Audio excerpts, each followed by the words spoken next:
As a small business owner, I know firsthand how hard companies like mine have been hit by this pandemic.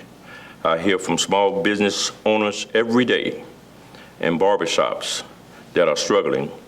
Our work group present a diverse set of industrial throughout our communities and have worked daily to develop a set of guidelines that will protect the safety of our employees and our clients.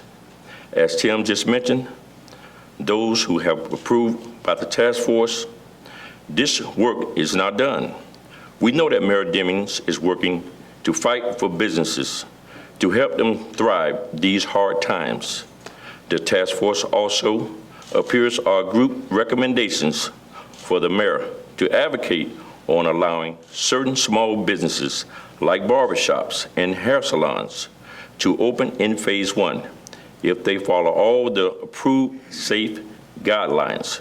We will continue to work as part of this task force to support all our citizens as we try to restart our local economy.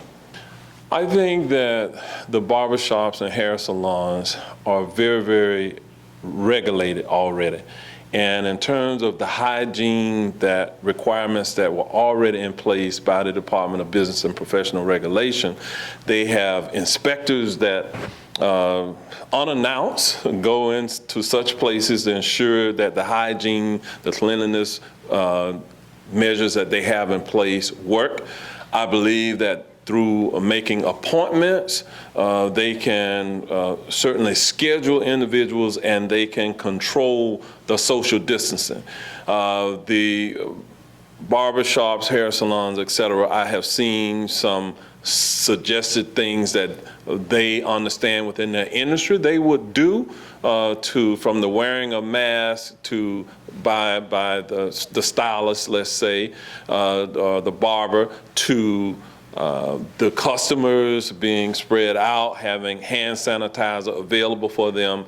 And sometimes when you go into a hair salon or barbershop, they put this covering on you. Some people call it a cape. Well, they have said, well, we will use throwaways.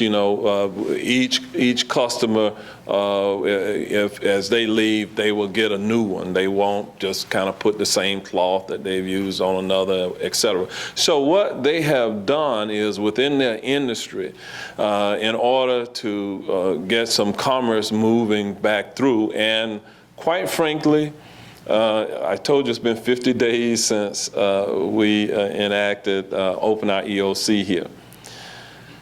A lot of people, in terms of overall hygiene for themselves, they need a haircut, they need hair done, and all of those things. So I think in terms of guaranteeing the overall well-being of ourselves, it's time. And so I just think that if we're going to do it, let's do it in the safest way possible. And I've looked at what they have recommended. I think that they can safely do it.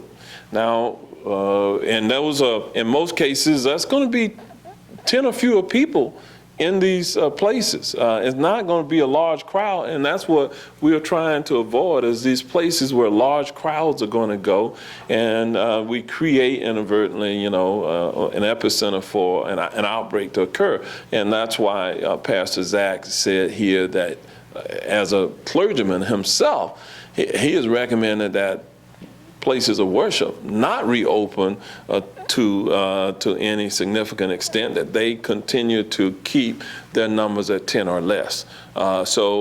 For me, as the county mayor, I'm taking the advice of our citizens. We have taken it to the people here. What you saw here today were business owners and representatives of the community, where we did not, in isolation, make the kind of decisions that we're making today. So that's the feedback that, generally speaking, that we're seeing. I think if we do it the way that we're suggesting, it can be done very safely.